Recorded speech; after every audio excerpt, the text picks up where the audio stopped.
It's me Pritesh sir from Tapasvi classes Junagadh. 10મા ધોરણના વિદ્યાર્થીઓ માટે, ગુજરાતી મીડિયમના 10મા ધોરણના વિદ્યાર્થીઓ માટે અતિ મહત્વનો ટોપિક નિયરેસ્ટ મિનિંગ 3 માર્કમાં આવે છે. એમની સપ્લિમેન્ટરી રીડર બુક બ્લેક બુકમાંથી આવે છે. તેમાંથી મેં મોસ્ટ ઇમ્પોર્ટન્ટ 37 નિયરેસ્ટ મિનિંગ મારા તરફથી એ મેં અહીંયા બોર્ડ પર લખ્યા છે, જેને આપણે આજે સમજવાના છીએ. ઓકે, એમનો મિનિંગ હું બોલતો જઈશ, ગુજરાતી બોલતો જઈશ અને સાથે સાથે એમાં કયું ઓપ્શન આન્સરમાં આવે છે એ પણ હું બોલતો જઈશ. મસ્ત રીતે જોજો અને ગુજરાતી મિનિંગ પણ નોટ કરતા જજો. Okay, now let's begin.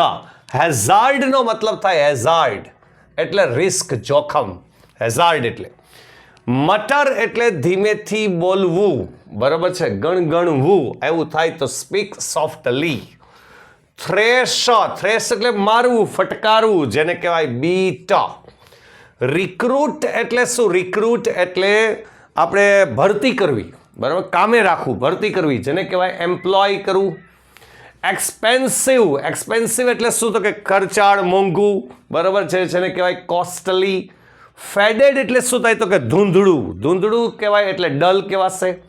પછી ઇવિડન્સ એટલે શું? ઇવિડન્સ એટલે પુરાવો, પ્રૂફ, બરાબર છે, તો અહીંયા પ્રૂફ ફોરવર્ડ. એક્ઝોસ્ટેડ એટલે શું? તો કે અતિ થાકેલું, જેને એક્ઝોસ્ટેડ કહેવાય. તો અતિ થાકેલા માટેનો વર્ડ છે વેરી ટાયર્ડ. ઓકે, પછી પઝલ્ડ, પઝલ્ડ એટલે શું? તો કે મૂંઝવણમાં હોવું, મૂંઝવણમાં હોવું એના માટેનો વર્ડ છે કન્ફ્યુઝડ. કન્ફ્યુઝડ એટલે મૂંઝવણમાં હોવું. ટુ સ્પોટ, ટુ સ્પોટ એટલે શું થાય? તો કે ટુ સી, જોવું, બરાબર છે, તો અહીંયા એ મતલબ થાય છે ટુ સ્પોટ એટલે ટુ સી. જનરેટ એટલે શું? તો કે ઉત્પન્ન કરવું, ઉત્પન્ન કરવાને કહેવાશે પ્રોડ્યુસ. વાસ્ટ એટલે શું? વાસ્ટ એટલે વિશાળ, બરાબર છે, તો એના માટેનો વર્ડ છે હ્યુજ. ગુજરાતી મિનિંગ લખતા જજો, 10મા ધોરણના વિદ્યાર્થીઓને શેર કરજો. ખૂબ જ મહત્વના મને જે લાગતા હતા એ નિયરેસ્ટ મિનિંગ એટલે વર્ડ્સ બધા અમે લખ્યા છે. ચોક્કસથી કમ્પ્લીટ કરજો. Okay, now let's begin. Temporary, temporary એટલે કામ ચલાવ, થોડા સમય માટેનું કામ ચલાવ, જેને કહેવાય શોર્ટ ટર્મ. પછી ચેઝ, ચેઝ એટલે શું? તો કે પીછો કરવો, પીછો કરવો અને શું કહેવાય? તો કે રન આફ્ટર, રન આફ્ટર એટલે પીછો કરવો. સેક્રેડ એટલે શું? સેક્રેડ એટલે પવિત્ર, પવિત્રને શું કહેવાય? તો કે હોલી, હોલી એટલે પવિત્ર. ઓકે, ચલો આ 15 કમ્પ્લીટ થયા છે. હવે 16મું છે ફૂલફિલમેન્ટ. ફૂલફિલમેન્ટ એટલે શું? તો કે સેટિસ્ફેક્શન, સંતોષ. ફૂલફિલમેન્ટ એટલે સંતોષ. પ્રોહિબિટ એટલે પ્રતિબંધ, પ્રતિબંધ એટલે બેન, બરાબર છે, પ્રતિબંધ એટલે બેન લગાડો. હેબિટેટ છે, હેબિટેટ, જો હેબિટ નથી હો, હેબિટેટ યાને હોમ, ઘર. પછી ક્લેમર, ક્લેમરનો મતલબ થાય શું? તો કે ઘોંઘાટ, જેને કહેવાય નોઇઝ. એસોલ્ટ, એસોલ્ટ એટલે શું? તો કે હુમલો કરવો, જેને કહેવાય એટેક. ઓકે, પછી છે આઇસોલેશન. આઇસોલેશન એટલે શું? તો કે એકલવાયુ, અલગ તારવું, એકલવાયુ, તો એને સેપરેશન કહેવાય. તો અલગ રીતે એને તારવી લેવું, એકલવાયુ, તો એને સેપરેશન કહેવાય. પ્લીડ, પ્લીડ એટલે શું? તો કે આજીજી કરવી, આજીજી કરવી એટલે શું? તો કે બેગ. ઓકે, પછી છે રિલીઝ. રિલીઝ એટલે શું? તો કે મુક્ત કરી દેવું, તો એને ફ્રી કહેવાશે. ઓકે, પછી છે મોબ. મોબ એટલે શું? તો કે ટોળું, બરાબર, લોકોનું ટોળું, તો એને કહેવાય છે ક્રાઉડ. પછી છે પોસ્ટપોન્ડ. પોસ્ટપોન્ડ એટલે શું? તો કે થોડા સમય માટે તમે જે મુલતવી રાખો કાર્યક્રમ, તો એ મુલતવી રાખવું એટલે શું? તો કે પુટ ઓફ કરવું. પોસ્ટપોન્ડ એટલે પુટ ઓફ કરવું. પછી છે સ્લીમ. સ્લીમ એટલે પાતળું, તો એને કહેવાય થીન. પછી ટેરર. ટેરર એટલે શું? તો કે ડર, બરાબર છે, આંતક, ડરનો માહોલ, તો એને કહેવાય ફિયર. ફ્રસ્ટ્રેટેડનો મતલબ શું? ફ્રસ્ટ્રેટેડ એટલે નિરાશ, નિરાશ થઈ જવું હોય, જેને કહેવાય ડિસઅપોઇન્ટેડ થઈ જવું. ડિસઅપોઇન્ટેડ, ડિસઅપોઇન્ટેડ એટલે નિરાશ.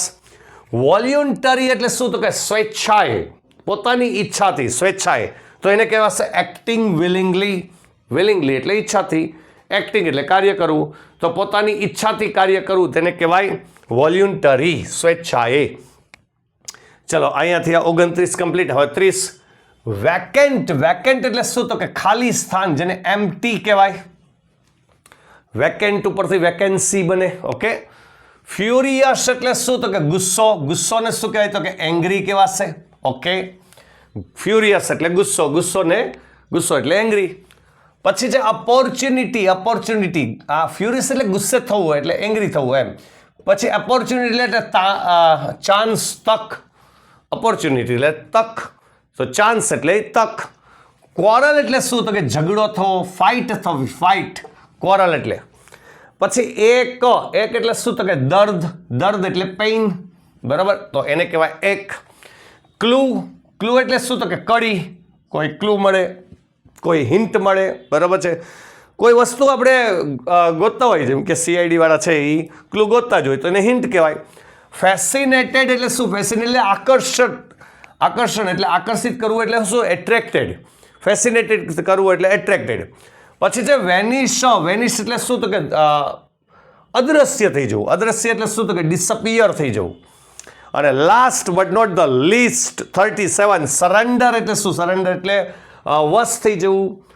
સરેન્ડર એટલે તો એને કહેવાય give in. Okay, give in થઈ જવું. આનો તમે સ્ક્રીનશોટ પાડી લો, વેઇટ ઓન. આનો તમે સ્ક્રીનશોટ પાડી લો પહેલાં, બરાબર છે. આવી જ રીતે તમે લખજો, ચારેય ઓપ્શન લખજો.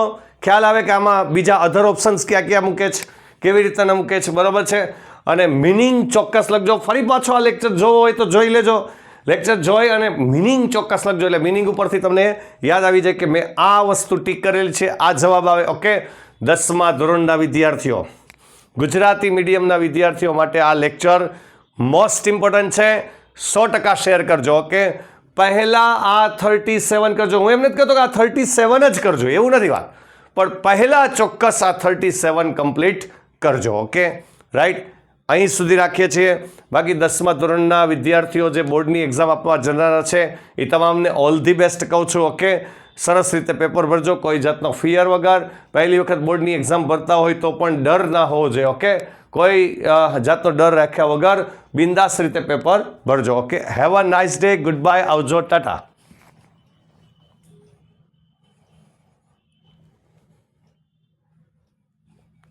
એક ઓર બાબત છે 10મા ધોરણના વિદ્યાર્થીઓ, એક મિનિટ, એક ઓર બાબત મને યાદ આવી છે તો કહી દઉં કે આ જે રીતે નિયરેસ્ટ મિનિંગનો લેક્ચર મેં બનાવ્યો છે ને, એ જ રીતે મારી એવી ઈચ્છા છે કે હું ટ્રુ ઓર ફોલ્સનો લેક્ચર બી બનાવું, કે 10મા ધોરણના વિદ્યાર્થીઓ માટે મહત્વના ટેક્સ્ટ બુકના ટ્રુ ઓર ફોલ્સ એનો લેક્ચર એક હો જાય. ઓકે, તો મારી એવી ઈચ્છા છે કે next most important true or false એમનો લેક્ચર આપણે બનાવીએ. ઓકે, અને એ હું મારી આ YouTube channel Pritesh sir English જુનાગઢની અંદર એ હું મૂકીશ. ઓકે, તો જેમ આ નિયરેસ્ટ મિનિંગનો લેક્ચર મૂક્યો છે એ જ રીતે હવે હું ટ્રુ ઓર ફોલ્સનો લેક્ચર પણ મૂકીશ, જેમાં ભૂલ પડવાના ચાન્સીસ બની શકે. ઓકે, ટ્રુ ઓર ફોલ્સ છે, પછી આપણે વોકેબ બ્લેન્ક્સ છે, રાઈટ, તો પછી ફંક્શન્સ છે, રાઈટ, તો ફંક્શન્સ પણ શોર્ટકટ ફંક્શન્સનું, તો આવા લેક્ચર આપણે હજી મૂકતા રહીશું. ઓકે, ચલો અહીં સુધી રાખીએ છીએ. Have a nice day.